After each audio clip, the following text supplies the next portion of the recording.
Kaydini yalğız his qildirmaslik uchun Məgeni barpo qildim. U sizni asosliq ishlatguchisi deb to'naydi. Mushunda qilsangiz, u sizga moslashtiriladi. Qaltiskan. Bakli qaltis, to'g'rimi?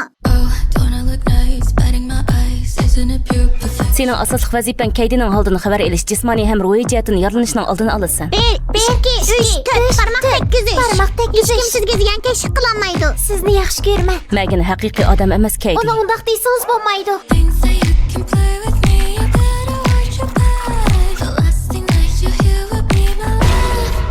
Məgen. Bu yerda nima qilasan?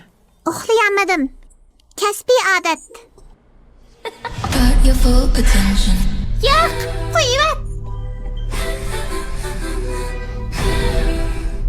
U nima? Endi qaytishing kerak.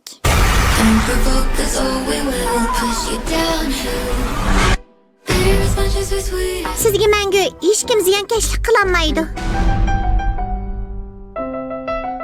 Məgen, Mening biror ishim sizni xafa qilib qo'ydimi? sening eng yaxshi unumini joriy qildirayotganligingni bilaman. Oh, shundaqmi?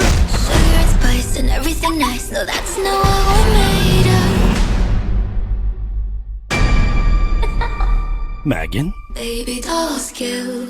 Don't provoke us or we will go.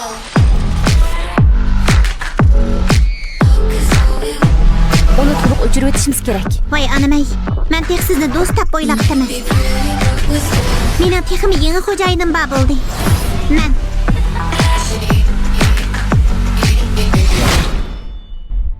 Məgin bir ishni xato qildimi?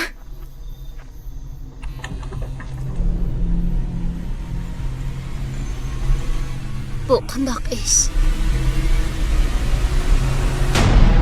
Sen zodi kim? Men Məgin. Baby dolls kill. Don't provoke us or we will.